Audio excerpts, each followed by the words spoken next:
Siku ya leo tunalo zoezi la kuteketeza bidhaa mbalimbali ambazo ziliingizwa nchini lakini hazifai kwa ajili ya matumizi ya binadamu.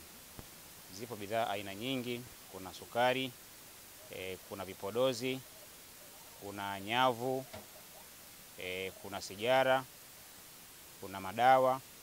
Sasa vyote hivi havikuwa vimefuata utaratibu kwa maana ya kupata vibali stahiki kwa ajili ya kuingizwa nchini kwa ajili ya matumizi ya binadamu. Hivyo bidhaa hizi zilikuwa tumezihifadhi na sasa tumeweza kuwashirikisha taasisi nyingine za serikali wakiwemo TMDA, watu wa mazingira, vyombo vya ulinzi na usalama vya mkoa, wenzetu wa manispaa, watu wa madini na wengineo kwa ajili ya kushiriki kwenye zoezi hili kwa ajili ya kuviteketeza. Kwa hiyo leo tumeanza siku ya awali kwa ajili ya kuteketeza eneo hili, lakini tutaendelea pia na kesho kwa ajili ya kuhakikisha kwamba tunateketeza vitu vyote.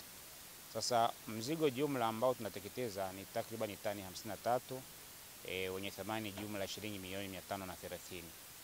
Kwa hiyo tunaona ni kwa namna gani ni thamani ya mzigo mkubwa ambao pengine tungeweza kuruhusu kuingia ndani kwa matumizi ya binadamu, ungeweza kuwa na athari kubwa sana kwa ajili ya sisi watumiaji. Kwa hiyo tunashukuru serikali kwa namna ambavyo tumeendelea kushirikiana nao na vyombo vingine vya ulinzi na usalama katika kupambana na magendo, ambapo ilituwezesha sisi kukamata bidhaa hizi ambazo leo tunaziteketeza.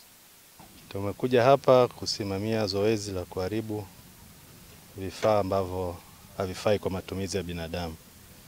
Na sisi kama TMDA tunakuja kwa maelekezo ya sheria yetu sura ya 219 na kanuni ya 59 ambayo inaelekeza kwamba mtu yoyote au taasisi yoyote haiwezi kuharibu bidhaa zisizofaa bila kushirikisha mamlaka ya dawa na vifaa tiba.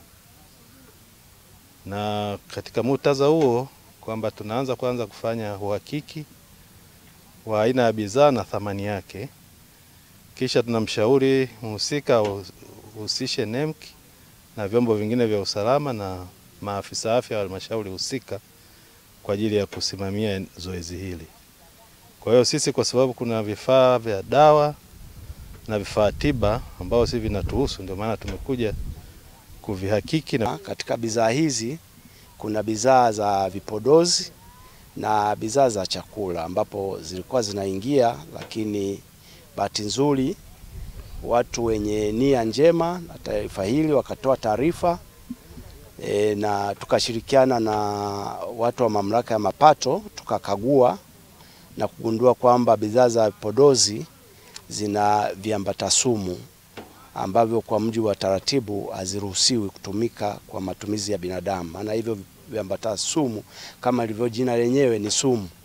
Kwa hiyo ukitumia baadaye unapata madhara makubwa sana kiafya.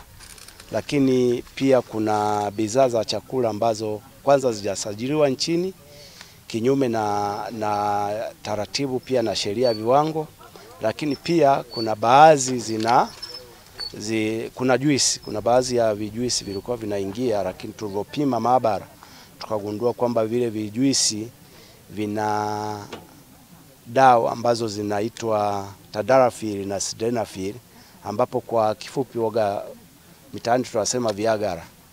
Sasa hizi ni juisi lakini zina dawa. Dawa yoyote lazima itolewe kwa maelekezo ya wataalamu wa dawa, sio kuinywa kama juisi au kama chakula. Kwa hiyo na zenyewe tukazizuia, na leo hii hapa utaona shehena ya hizo juisi na zenyewe tunaziteketeza. Kwa kweli sisi tunajisikia raha baada ya kuwa vimeweza kudhibitiwa vitu ambavyo vimeshaharibika. Sisi tunajisikia raha baada ya kuwa vimedhibitiwa na kuweza kukamatwa na kuwezwa kuzikwa kama hivyo, lakini kama ni watu wakivitumilia hivyo vinaleta athari kama vipodozi hivyo kwa kina mama wanaitumilia, kemikali zake zinakuwa zishaharibika, zinaweza kuleta matatizo kwa sisi binadamu. Yaani kwa serikali ilikuwa inatakiwa ifanye jambo kama hilo na iwe makini sana kwa swala la kuweka msisitizo. Ikibainika kwamba mtu ambaye amehusika na vitu kama hivyo hapo, akamatwe, achukuliwe hatua za kisheria, na ikibidi apigwe faini kubwa au ikibidi